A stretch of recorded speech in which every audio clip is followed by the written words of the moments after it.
Diet versus exercise, which is more important? I talked with heart expert Dr. Armando Garcia, and he says it's 60% diet and 40% exercise. Take a look. We need to be heart healthy, so we need to eat a heart healthy diet. So what is a heart healthy diet? A heart healthy diet is any diet that prevents chronic inflammation, and that is an antioxidant diet. It's a diet that doesn't challenge your blood vessels to be in continuous inflammation. Disease of the vascular vessels is a long life event.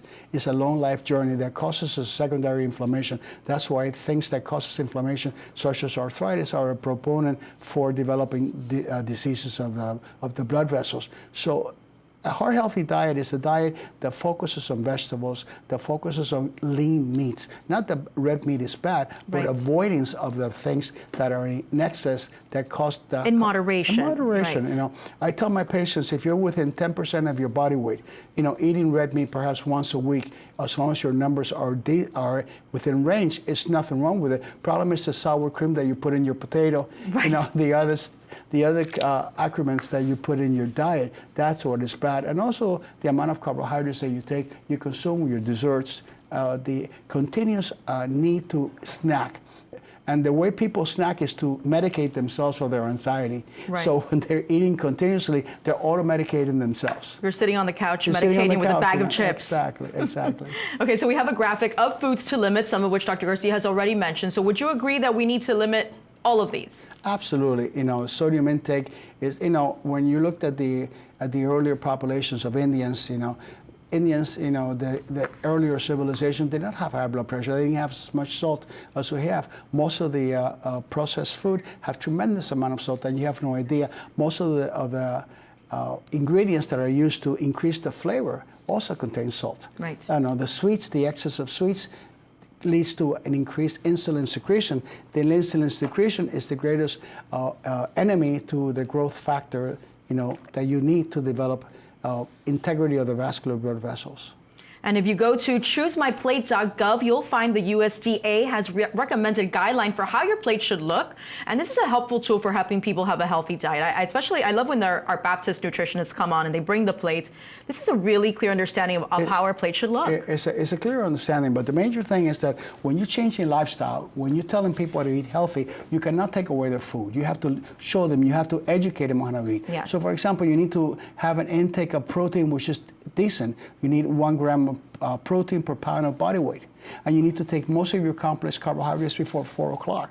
The simple carbohydrates should be in between meals to maintain your energy level, and after 4 o'clock, only simple carbohydrates. Right. You know? And when you can say simple carbohydrates, which are those? For example, if you have the greens, the leafy greens, anything that contains high fiber, low glycemic index, because the higher the glycemic index, the higher the amount of insulin secretion. And if you take a trip, a long distance trip, you fill the tank before you leave before you leave on the car. So the same thing goes to the body. When you start in the morning, you fill our tank. But after you park your car in the evening, you need just simple carbohydrates, right, because you don't need that amount of energy expense when you're sleeping.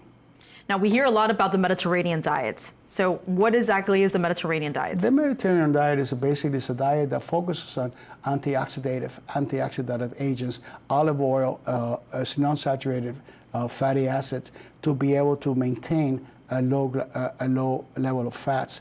And the Mediterranean diet has to do with maintaining the antioxidative factor very strong.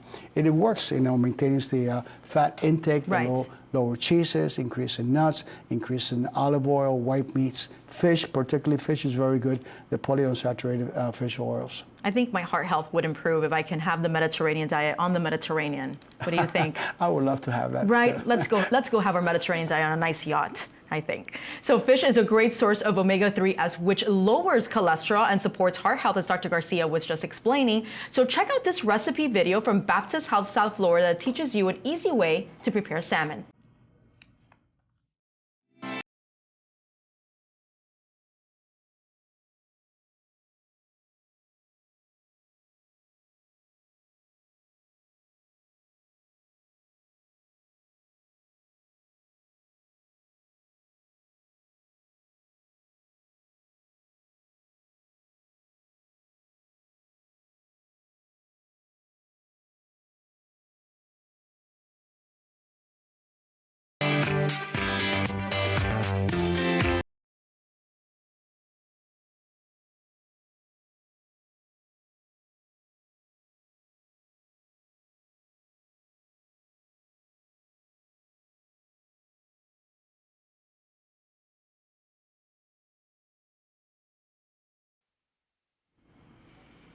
Remember, if you have a question this hour for Dr. Garcia, you still have time to call in. That number is 855-796-4475.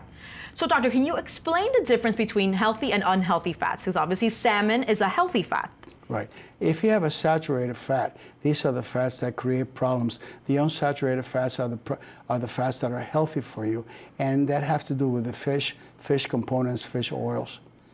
And there's also a big push to go for plant-based now. Plant-based, always. The plant-based. Why? Because of the cholesterol building capability of the plant-based. I know. We need cholesterol. Cholesterol is not a bad substance. Right. Cholesterol is the basic formation of most of the hormones that we have. It's not the cholesterol, it's the bad cholesterol. There are two types of cholesterol, the heavy cholesterol and the light density cholesterol. I tell my patients the light density cholesterol, which is the bad one, is like when you make chicken soup, those goblets that float, yes. That's the light density. Imagine that in your body. And that is exactly what sticks to the arteries. Right. The heavy takes away that cholesterol. It actively moves it away from the blood vessels. Let me ask you, doctor, when you have these conversations with your patients, obviously you tell them, well, we have to change the way you eat. Is it often met with a little reservation? I think when you engage your patient in a healthy lifestyle, you have to convince them. You have to be the coach. You have to show them how to do it. It takes me 5 to 10 minutes to sit down with my patient and explain to them without giving them a piece of paper that they've put it in the magnet and the sticker in the refrigerator, they never follow again. If I can show them how to go to a French restaurant and eat healthy, I can tell them, I can take you to any restaurant and select any kind of foods that you can have, and you will see you can eat healthy. There's a chance to, an opportunity in every type of diet that you can have healthy options. Right. It's about picking the right option. It's about picking the right options and the right portions, you know. I tell my patients, Monday through Friday, you're orthodox. Saturday and Sunday, if you're within 10% of your body weight, you can splurge a little bit. What happens is that you cannot splurge when you're above your body weight, or when you're attempting to decrease the weight. Right. While you're in the process of decreasing the weight, do not splurge under any circumstances. And there are certain types of food that you should not have because these are very high fat containing, your pizzas, your McDonald's, your Burger King, this type of the junk food. But that doesn't mean that if you were to eat one of those once in a rare moon, it's going to be a problem. The problem is that people like to eat it all the time. Right, that's and not an everyday meal. It's like if you like to have your cheese. So some patients have told me, you take away everything, but don't take away my cheese. Well, I says, I'm not taking it. I'm not taking away your cheese. All I'm asking you to do is reserve the cheese for one day a week or on a particular given occasion. Don't have it every day. And if your cholesterol is high, you cannot afford that kind of luxury. Right. You have to take it in context. And I think the most important thing is to educate the person.